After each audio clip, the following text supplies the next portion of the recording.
No, thank you. So good to meet you. Good to meet you. But I've seen you last year, right? Am I correct? Yes. So this is not your first year in Las Vegas. No, certainly not. But first year to sit and have a conversation. Right. Yeah. What do you think about Vegas? Well, Vegas I have mixed feelings about. You have?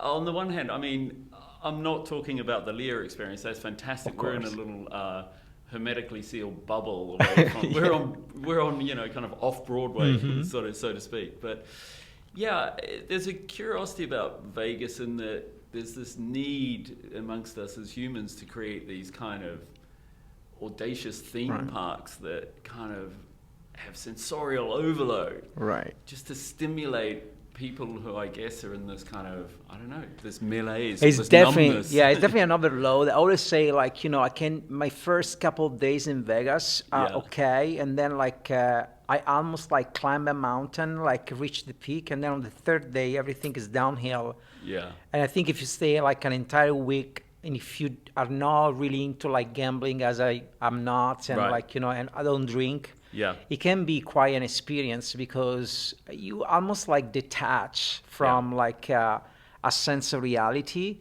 and you create I think your brain, at least my brain, trick me and create this time and space completely they live on his own. Yeah. That feels out of a movie. I mean, you mentioned offline, we were talking about Hunter Thompson, but it does feel a little bit that you are on drugs, even though you're completely sober. I totally agree. Yeah. I totally feel that too. It's a kind of surreal experience, isn't it?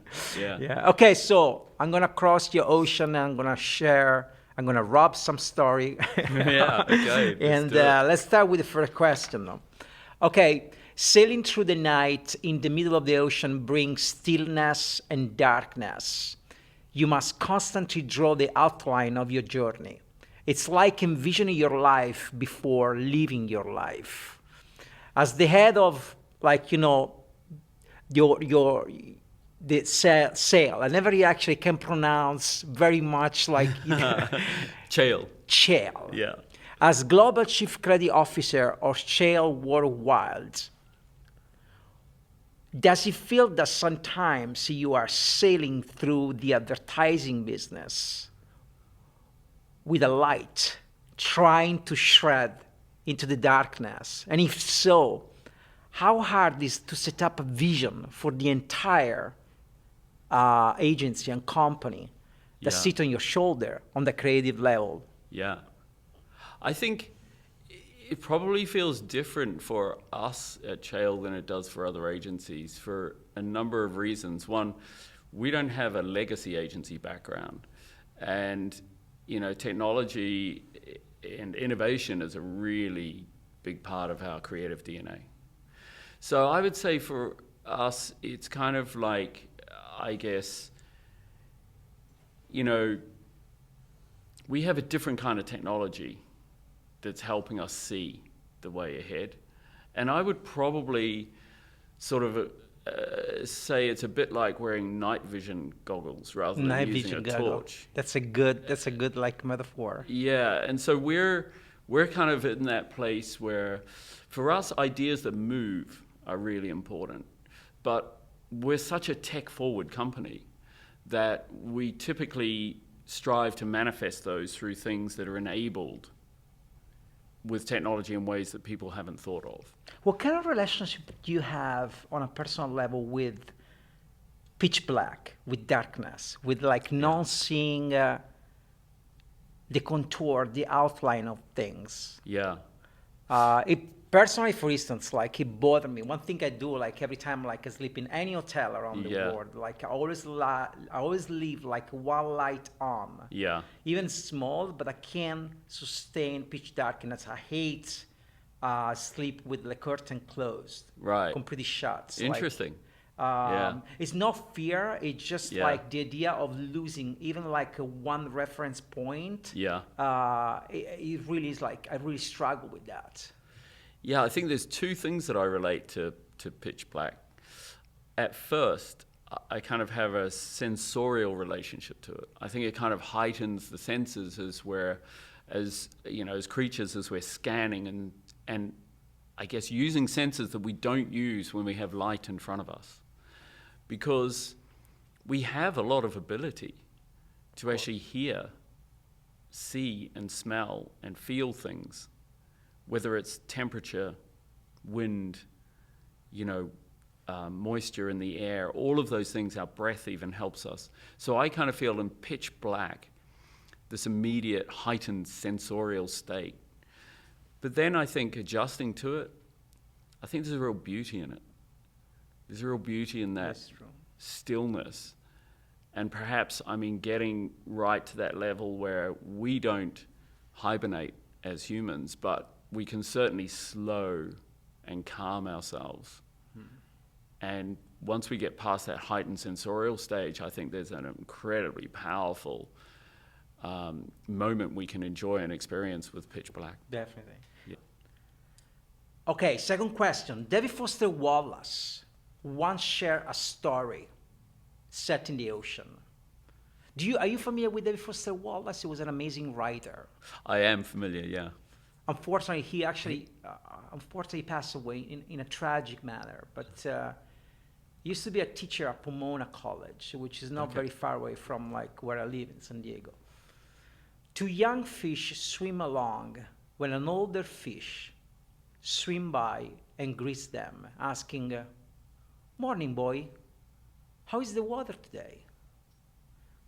After swimming for a little bit, one young fish turns to the other and asks, "What the hell is water?" This story highlights how things that are obvious can go unnoticed. In your opinion, what are young creatives today overlooking or completely not considering or missing in the industry?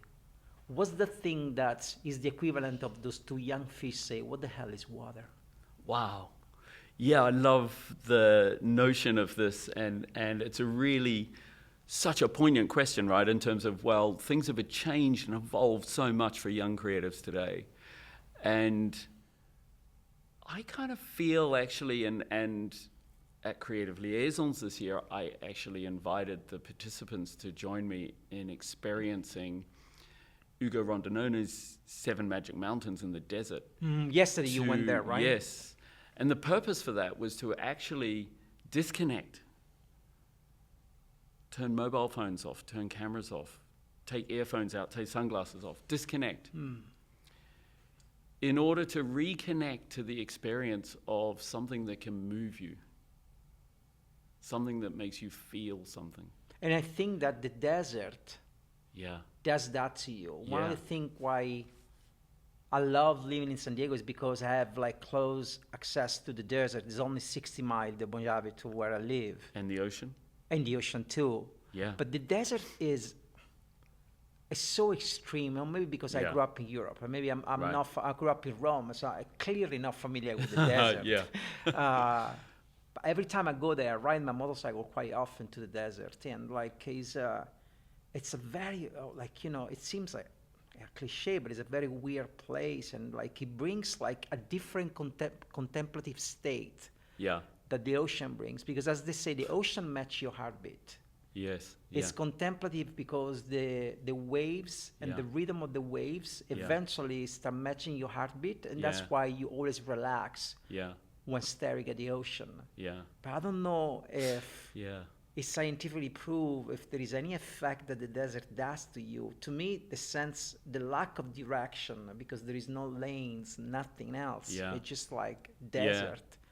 Well, I guess it's kind of got a very important role if you take your shoes off and you ground yourself in the desert, right? And we get back to the Schumann resonance and we feel that. But I think, the young creatives living in a time where it's information overload every which way. Everything a client asks, every product, it's all features and information. And I think that perhaps, the thing that they're most missing is the power of emotion. Power of emotion, yeah. And I think this is, the power of emotion sits behind pretty much every major successful brand in the world.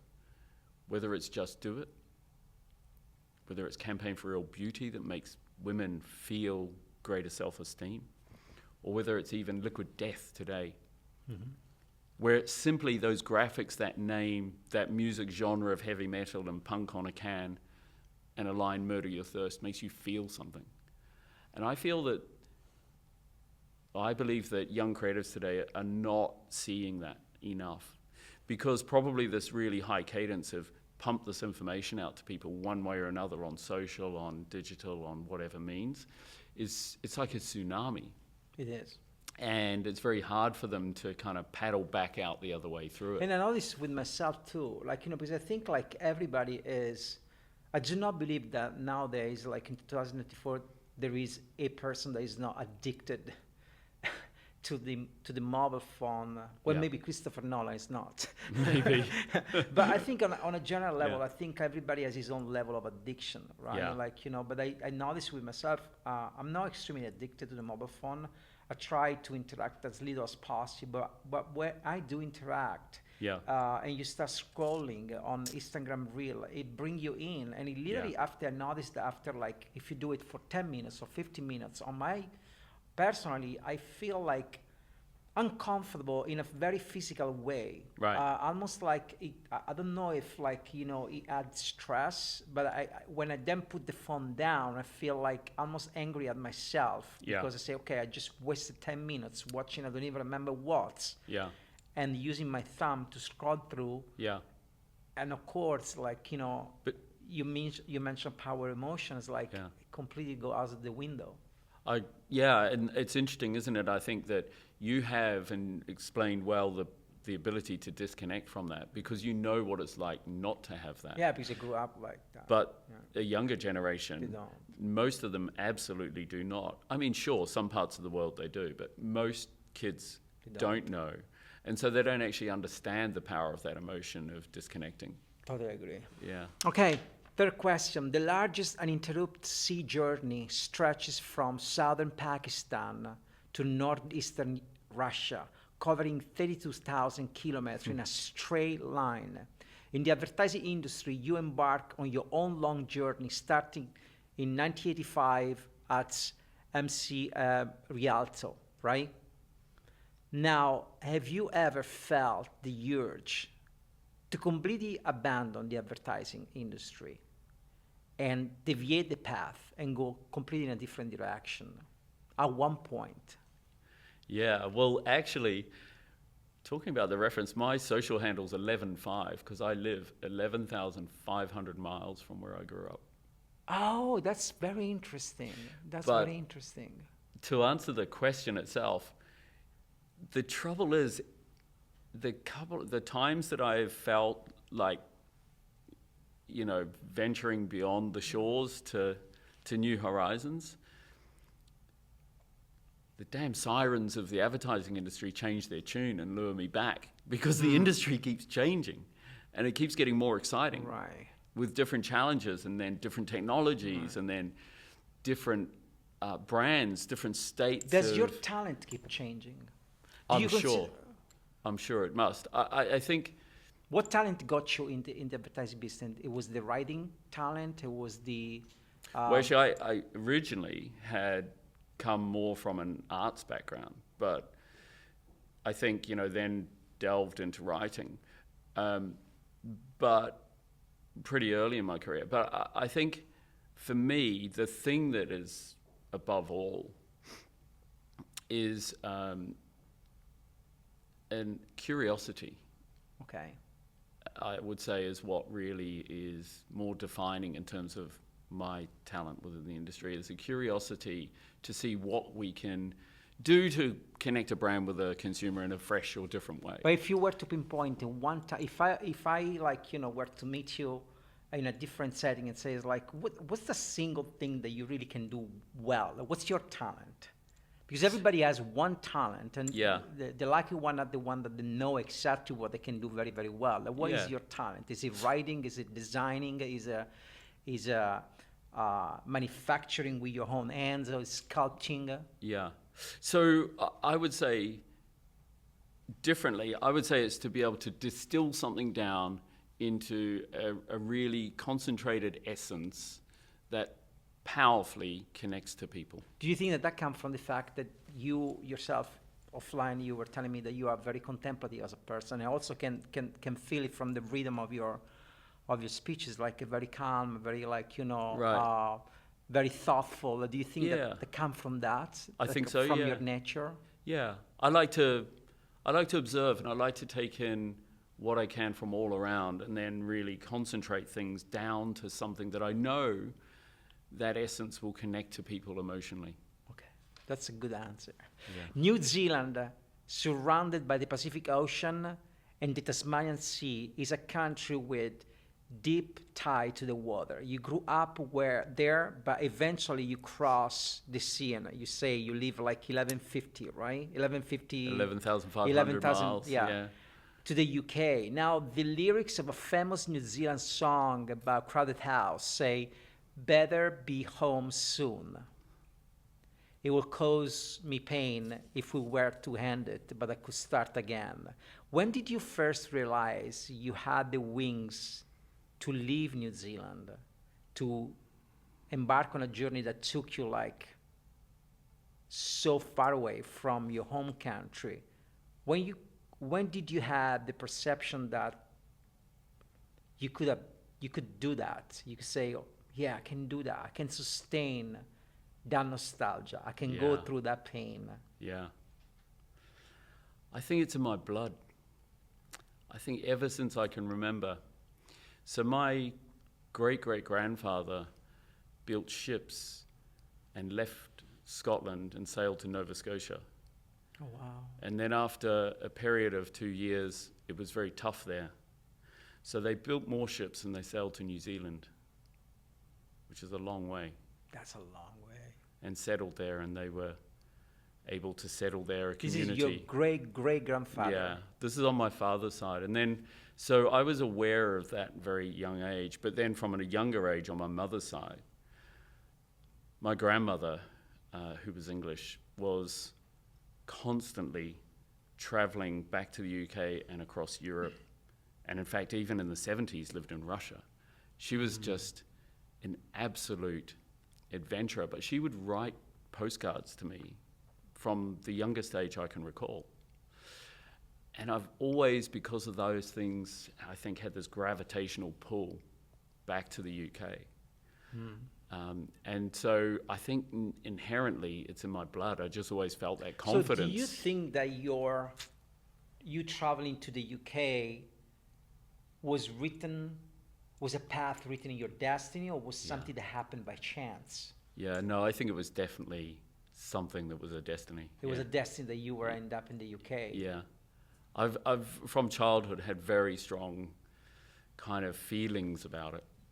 And curiosity. That's the same thing happened to me. I always asked, when I was 11 years old, like, we had family from my father's side that migrated like in the 1900s to like the States from Italy. Like, it was the big migration. One of them, like, traveled back to Italy to see like his original family in the 60s, and he brought, so I was not even born, and my dad was like 20 years old. Right. And she brought this like $50 with like Kennedy face on it. Yeah. And I remember when I was 11 years old, this $50 was like one of the drawers on my dad's desk. Yeah. And I would grab it and I would go around the house and show it to like, my mom always says like, I'm going to live in the States one day. And I was only 11 years old. But I don't know, I do remember the feeling. I remember the feeling more than the words. Because as you know, people remember how they feel. Yeah. Let's remember the fact. But isn't that interesting that I totally relate to that, because I still have indelible memories of postcards I was sent at the youngest age from my grandmother of the Isle of Skye, the Isle of Iona, all the Scottish islands that relate back to our family history. And for some reason, those just resonated with me in some way that I felt an attachment, that there was, definitely going to be some adventures in that part of the world. So when you cross the ocean, the future and present feel increasingly distant. Navigating the sea requires an acute awareness of your current position and making decisions rooted in the present moment. What intrigues you the most about the present state of the industry, the present state? I tell you what really intrigues me is an obsession our industry has about automation. Automation? Yeah. Automation, you mean? Automation. Automation, okay. There's this kind of massive obsession about automating everything from, I don't just mean like the more obvious things like buying media and bidding on media, but also now about creativity. We will look, I feel that it's so interesting you say that, because a couple of days ago, it's like my wife, we are, as a family, we are in the process of shopping for like an electric car. Right, we live in California. We need an electric car. Yeah. I'm quoting my wife, because if it was for me, I keep riding motorcycle for the rest of my life. Right. But anyway, we need an electric car. You get into one of these cars, like, you know, not going to say the brand, but it does everything for you. Right. You don't have to do anything. Makes coffee, makes breakfast, you don't have to do makes the bed. anything anymore. And so you lose, I grew up like with, like, you know. Yeah, the romance of driving. Of course, I grew up like with not with the automatic gear, like the stick. Like I grew up that when you are on a steep hill and you need to park on a steep hill, it's quite difficult, because you need to, like, you know, manage to push on the pedal of the clutch and the accelerator. Yeah. We almost like reach a point where in every set of circumstances in life, we are depriving ourselves of ability to do stuff, and we always trying to automate everything. So like, so mechanics and, like, you know, and digital, like, device can do it for us, but then we lost the ability to do it ourselves. Like, and what we lose with it is surprise. Absolutely, yeah. You know, misadventure that comes from surprise. You know, using our mental faculty to navigate unpredictable situations, because it gets taken away from us. And I think I really find it quite bizarre that the industry is so focused on this automation of creativity, when I understand that we've always made progress in terms of automating certain executional elements and processes, because in theory that gives us more time to think more creatively, to create more interesting stories. In theory. No, in fact. You know, but this also goes back to, I guess, even making feature films, whether you're using film or you're shooting digitally. You know, Hollywood had a massive debate about shooting on the red camera versus shooting on film. That, you know, decades long, because not everything that's digitized or automated is necessarily better, or necessarily has the same degree of soul to it. But I think when it comes to the imagination of humans, it is so far beyond the capacity of any computing that we could imagine today that. But we are chipping away that power of imagination. That this obsession of automating is chipping away at it. Yeah. And I think that's a threat and an opportunity. Yeah. And I think we're actually, one thing that's coming out of it, I think we're starting to see on the opportunity side some more adventurous, more interesting creative startups and collectives that won't touch the big, you know, kind of mechanized side of our industry. They don't need to. But the value of what they do is going to become more and more and more. Yeah. Okay, so when the acronymous OCEAN represent the 5 major personality traits, is a test that is used in psychologists. These traits are openness, consciousness, extraversion, agreeableness, and neuroticism. Openness to experience, the first trait, is essential for creativity. We talk about this. Yeah. What new experience are you eager to explore in your professional life that you haven't explored yet? Okay. Well, let me put it this way. As I think back, every year in my time with Cheil, some kind of progress has been made in technology, whether it's mobile technology or other technologies, or now we talk about AI, these technologies, that's enabled an experience that I could never have said a year before would happen. Mm-hmm. So this means, in fact, I can go right back, because I overheard someone at a tech conference not that long ago who was saying, and they were recalling going on a virtual reality roller coaster. So they remember we all for a year or two put on virtual reality goggles. Anyway, they experienced this virtual reality roller coaster, and they sat in a seat and it turned them around upside down, and it was all virtual reality. And they were saying, at the tech conference this year they were saying, this was like 6 years ago, and they were saying that was the best thing ever. They were actually squealing with delight recounting that. Well, we actually created that with Samsung. But the year before, there was no way of knowing that we would use mobile technology to make people scream and literally cry with laughter. And then if I think, and I fast forward to say a year ago,